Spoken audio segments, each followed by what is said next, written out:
चलिए आज भारतीय संविधान भाग 2 अनुच्छेद 5 से 11 तक जानेंगे।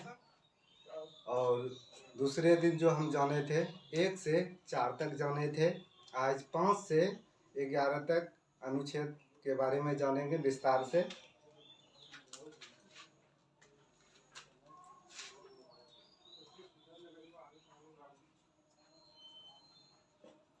अनुच्छेद 5 से 11 तक। अनुच्छेद 5 से 11 तक। अनुच्छेद केवल 26 जनवरी 1950 को लागू होने के समय तक नागरिकता का निर्धारण करते हैं। यहीं तक बात नहीं रुकी। अनुच्छेद केवल 26 जनवरी 1950 संविधान लागू होने के समय तक ही बात नहीं रुकी। आगे इसके बाद नागरिकता अधिनियम जो है 1955 द्वारा जो है लागू किया गया था। जो केवल अनुच्छेद केवल 26 जनवरी 1950 तक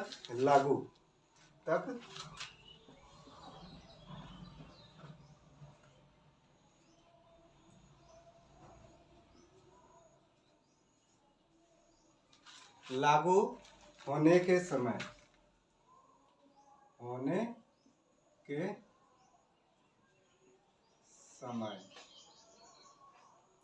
कब लागू हुआ है संविधान? 26 जनवरी 1950 को। यहीं तक नहीं हुआ।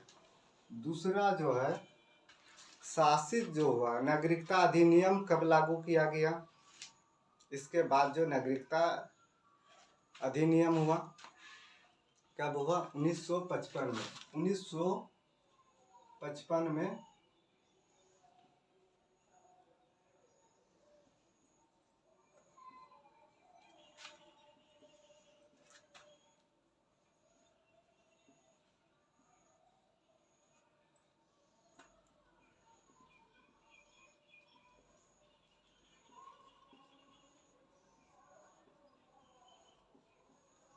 कब किया गया? 1955 में। इसमें क्या हुआ? अनुच्छेद देखेंगे 5।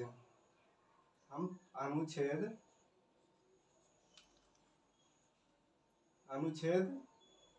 5 के बारे में जानेंगे। अनुच्छेद जो है 5 में क्या कहा गया? भारत के निवासी होने के लिए 3 शर्तें थी। अनुच्छेद में क्या कहा गया? भारत के निवासी होने के लिए 3 शर्तें रखी गई थी। पहला शर्तें थे व्यक्ति का जन्म भारत में हुआ हो। दूसरी शर्तें थी उसके माता या पिता किसी में से एक का जन्म भारत में हुआ हो। तीसरी शर्तें थी संविधान लागू होने से ठीक पहले वह कम से कम 5 वर्ष से भारत में रह रहा हो। ये 3 शर्तें किसमें थी? अनुच्छेद 5 में थी। तो ये बात फिर से रिपीट कर देते हैं, याद रखिएगा अच्छे से। अनुच्छेद 5 में क्या कहा गया? 3 शर्तें थी। कौन कौन थी? पहला, व्यक्ति का जन्म भारत में हुआ हो। दूसरी शर्तें थी कि माता या पिता किसी में से एक का भारत में जन्म हुआ हो। तीसरी शर्तें थी संविधान लागू होने से ठीक पहले कम से कम आप 5 वर्ष तक भारत में रहे हो। ये सभी अनुच्छेद 5 में था। अनुच्छेद देखेंगे अनुच्छेद 6 में। अनुच्छेद 6 में क्या कहा गया? अनुच्छेद इसमें 3 शर्तें थी। अनुच्छेद में कहा गया पाकिस्तान से भारत आए व्यक्ति के लिए उन्हें 2 श्रेणी में बांटा गया। कितने श्रेणी में बांटा गया? 2 श्रेणी में। ये तिथि जो था, ये तिथि 19 जुलाई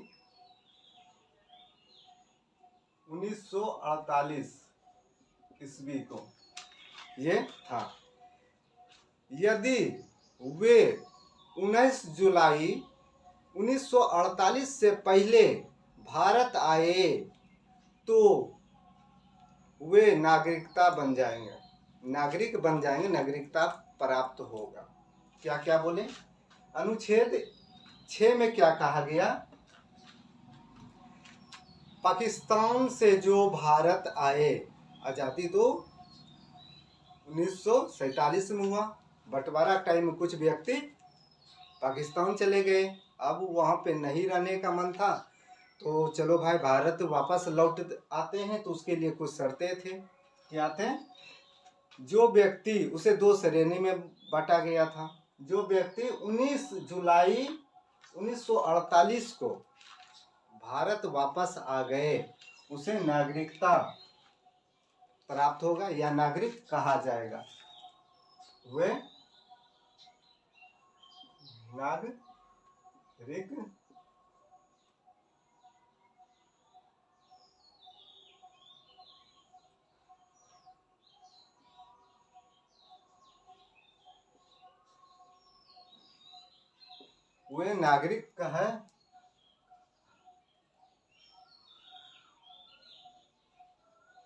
कहलाएंगे। ठीक है, क्या बोलेंगे? अनुच्छेद 6 में 19 जुलाई 1948 के हुए नागरिक कहलाएंगे जब भारत पाकिस्तान से आ गए तब। उसके बाद यदि 2 शर्तें थे, यदि वे इसके बाद आए, अगर आप 19 जुलाई के बाद आए, उन्हें 6 महीने रहने के बाद पंजीकरण करना अनिवार्य था। क्या क्या कहा गया? पहले शर्तें से रखा गया अनुच्छेद में 6 में क्या रखा गया कि जो 19 जुलाई 1948 को भारत आए व्यक्ति को नागरिकता प्राप्त होगी। दूसरी शर्तें थी, यदि इसके बाद 19 जुलाई के बाद अगर कोई व्यक्ति भारत आए पाकिस्तान से तो उन्हें कम से कम 6 महीने रहना पड़ेगा, उसके बाद पंजीकरण आपको कराना होगा, तभी आपको नागरिकता प्राप्त होगी। ये अनुच्छेद 2 में थी। अनुच्छेद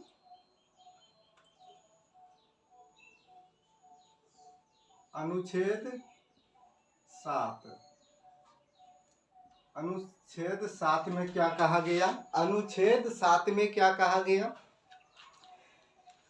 भारत से पाकिस्तान जाकर वापस आए व्यक्ति के लिए क्या कहा गया? उस समय क्या था कि अनुच्छेद में क्या गया? पाकिस्तान से आए व्यक्ति भारत, पाकिस्तान से आए व्यक्ति वापस भारत, इसमें क्या कहा गया? भारत से पाकिस्तान जाकर के वापस आए। फिर आप जिसमें आज़ादी हुआ और उसमें बंटवारा हुआ था, फिर आज़ादी के समय में जो भारत से पाकिस्तान चले गए तो उसको वहाँ से जो वापस आए उसके लिए कुछ शर्तें थी। जो व्यक्ति 1 मार्च 1947 के बाद भारत से पाकिस्तान चले गए, क्या बोले?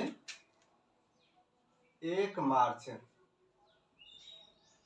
1947 1 मार्च 1947 के बाद जो है भारत से पाकिस्तान चले गए, उनकी नागरिकता समाप्त की गई।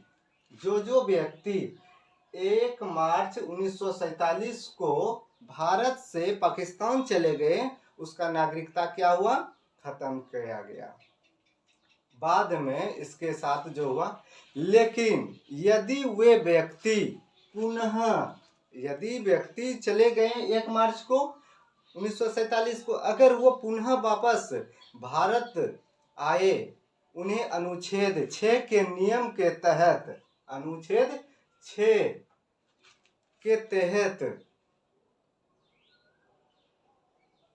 6 महीने तक भारत में रहेंगे, फिर आपको पंजीकरण कराना पड़ेगा, फिर आपको नागरिकता प्राप्त होगी। ये अनुच्छेद 7 में था, अनुच्छेद 7 में कहा गया। अब अनुच्छेद 8 आते हैं।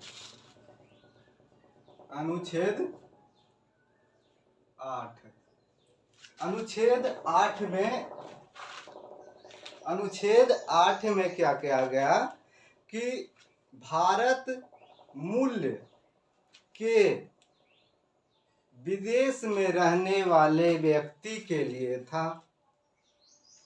क्या कहा गया, उसमें बहुत सारे व्यक्ति भारत से विदेश में भी रहते थे, तो उसके लिए स्पेशल अनुच्छेद 8 में कहा गया, जो भारत से बाहर रह रहे थे लेकिन उनके माता पिता, दादाजी या दादी जी अविभाजित भारत में जन्मे थे। क्या कहा गया, जो व्यक्ति विदेश में रह रहे हैं,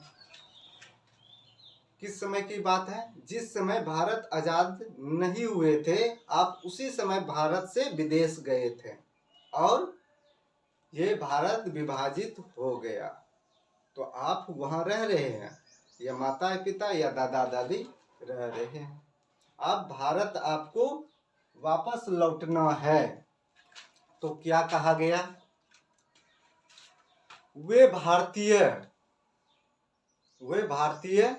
दूतावास में जाकर पंजीकरण करा करके नागरिकता प्राप्त कर सकते थे। इसके लिए था, जो विदेश में रहते थे, जो भारत मूल के विदेश में रहते हैं, भारत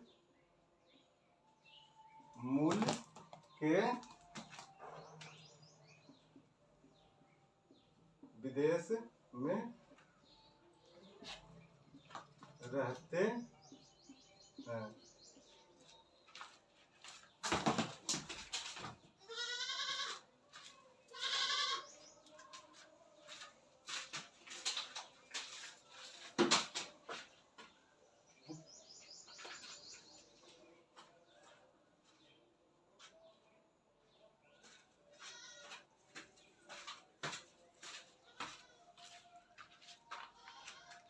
हाँ, तो क्या कहा गया, अनुच्छेद 8 में, जो भारत मूल के निवासी विदेश में रहते हैं, वह अनुच्छेद किसके तहत भारत में आएंगे, अनुच्छेद 6 के तहत आप भारत में रह सकते हैं। 6 महीने रह के पंजीकरण आपको कराना पड़ेगा, फिर आपको नागरिकता प्राप्त हो जाएगी। ये बात अनुच्छेद 8 में कहा गया।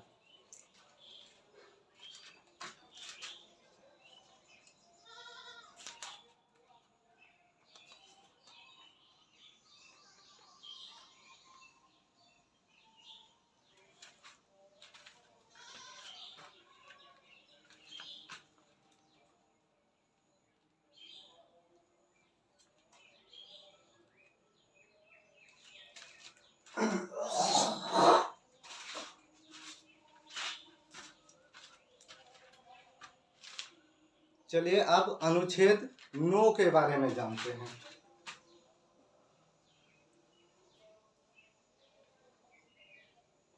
अनुच्छेद 9 में क्या कहा गया,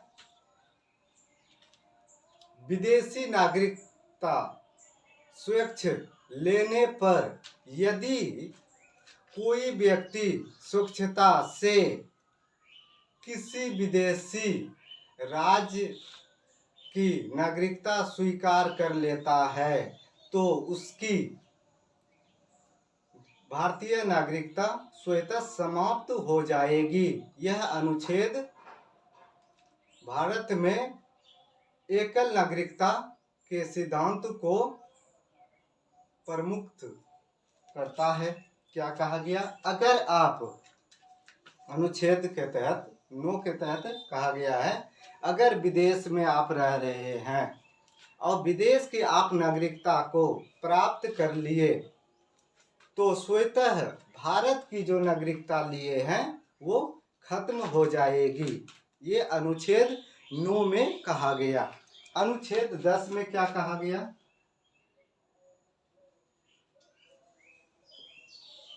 अनुच्छेद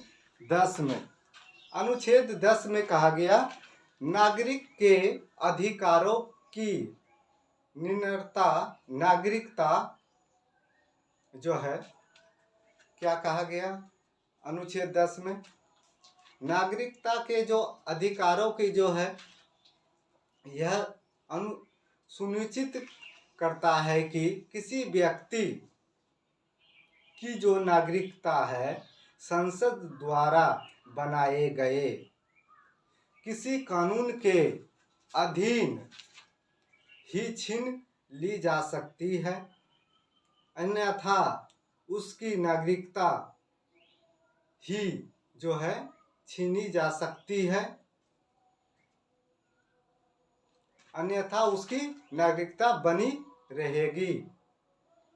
यह मनमाने ढंग से नागरिकता छीनने पर रोक लगता है। अगर कहा जाता है कि कोई व्यक्ति भारत वापस आए, समझते हैं अनुच्छेद 10 को, अगर कोई व्यक्ति भारत आए और कोई नेता या कोई व्यक्ति भारत में उसकी नागरिकता को खत्म करना चाहता है मनमाने ढंग से, जोर जबरदस्ती वाली बात अगर करते हैं तो ये ऐसा नहीं होगा। ये ऐसा नहीं होगा कि आपका कोई भी भारत में नागरिकता को खत्म कर देगा, ऐसी बात नहीं है। ये संसद द्वारा मिलता है नागरिकता, तो किसी व्यक्ति के हाथ में नहीं है कि आपका नागरिकता खत्म कर दे, ऐसी बात नहीं है। ये अनुच्छेद 10 के तहत था। लास्ट हम देखेंगे अनुच्छेद 11। अनुच्छेद 11 में क्या कहा गया? अनुच्छेद 11 में कहा गया, संसद को कानून बनाने की शक्ति है।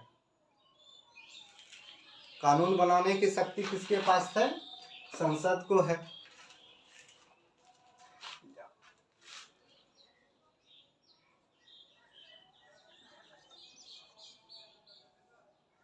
पाँच से 11 भूल गए थे, आपको पहले बता देते। यहाँ पे अनुच्छेद 5 से 11 जो पढ़ते हैं हम, तो सिर्फ नागरिकता के बारे में हम जानकारी प्राप्त होती है 5 से 11 के बीच, ठीक है।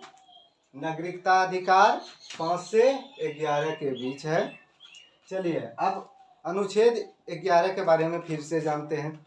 अनुच्छेद 11 में क्या कहा गया? संसद को कानून बनाने की शक्ति प्राप्त है। किसमें कहा गया? अनुच्छेद 11 में। यह सबसे महत्वपूर्ण अनुच्छेद है।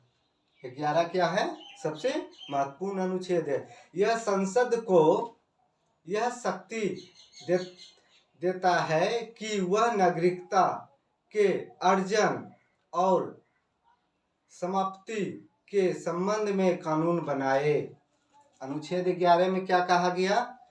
किस व्यक्ति का नागरिकता खत्म की जाएगी और किस व्यक्ति की नागरिकता रहेगी, ये किसको शक्ति प्राप्त है? संसद को। संसद को कानून बनाने की शक्ति है, अनुच्छेद के 11 में कहा गया। और इसी शक्ति का उपयोग करके संसद ने नागरिकता अधिनियम 1935 में पारित किया था। इसी शक्ति का उपयोग कब किए थे संसद ने? 1935 में। कितने में? 1935 में पारित किया था अधिनियम। यह नियम कब लागू हुआ था? 1935 में किया गया था। ठीक है, एग्जाम में पूछा जाता है अनुच्छेद नागरिकता के बारे में, तो कहाँ तक है? 5 से 11 तक है। ये नागरिकता के बारे में हम जानते हैं इसमें।